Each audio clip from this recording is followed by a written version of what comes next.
আসসালামু আলাইকুম viewers, সাইমিজি kitchen থেকে আজকে আমি আপনাদের জন্য নিয়ে আসলাম একটা অসময়ে এখন পাওয়া যায় না এই শাকটা। সেই অসময়ের শাকের একটা রেসিপি নিয়ে আসলাম। এটা হচ্ছে কলই শাক। এই কলই শাকটা যখন সিজনের সময় পাওয়া গিয়েছিল তখন বেশি করে কিনে কেটে আমি এটা ভাপ দিয়ে ভিজিয়ে রেখে দিয়েছিলাম। সেটাই আজকে বের করেছি ভাজি করার জন্য। তো শাকটা আমি চুলায় বসিয়ে দিয়েছি, কাঁচামরিচ, পেঁয়াজ, রসুন কুচি এবং লবণ দিয়ে ভাপে বসিয়ে দিয়েছি।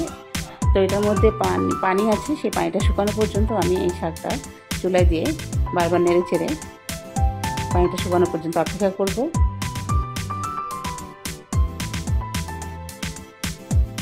বারবার নেড়ে দিতে হবে, তা না হলে নিচে যদি আবার লেগে যায়, সেজন্য এটা একটু পরপর ঢাকনাটা খুলে নেড়ে দিতে হবে।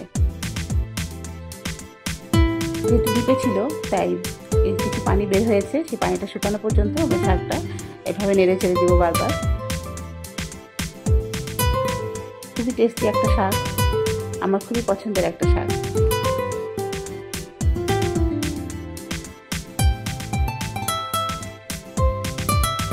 পানিটা আমার প্রায় শুকিয়ে এসেছে। তাই এখন আমি চুলা থেকে নামিয়ে নেবে ফোড়নের জন্য রেডি করব। চুলা থেকে আমি নামিয়ে নিব শাকটা এখন।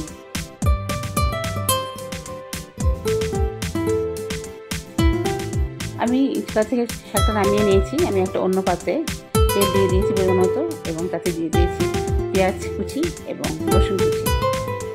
পেঁয়াজ এবং রসুনটা হালকা বাদামি করে আমি ভেজে নিচ্ছি।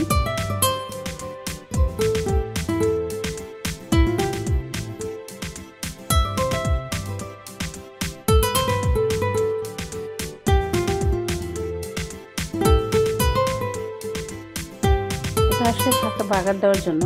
পেঁয়াজ এবং রসুন কুচিটা যখন হালকা বাদামি রং ধারণ করবে তখন আমি এখানে দিয়ে দিব শুকনো মরিচ।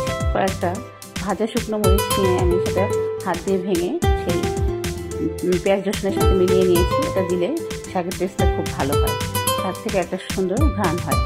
তো আমার ফোড়নটা হয়ে গেছে বা বাদামি কালার ধারণ করেছে। এখন আমি শাকটার মধ্যে ঢেলে দিব।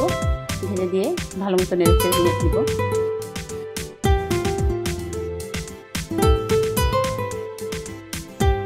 শাকের সাথে রসুন পেঁয়াজ সব ভালো মতো মিশিয়ে নিলাম। হয়ে গেছে আমার কলই শাক রান্না। খুবই মজার একটা শাক রান্না। যদি আপনাদের ভালো লাগে তাহলে আপনারা আমার ভিডিওটা একটা লাইক শেয়ার দিবেন। আর এতক্ষণ কষ্ট করে আমার সাথে থাকার জন্য আপনাদেরকে অনেক ধন্যবাদ। আসসালামু আলাইকুম।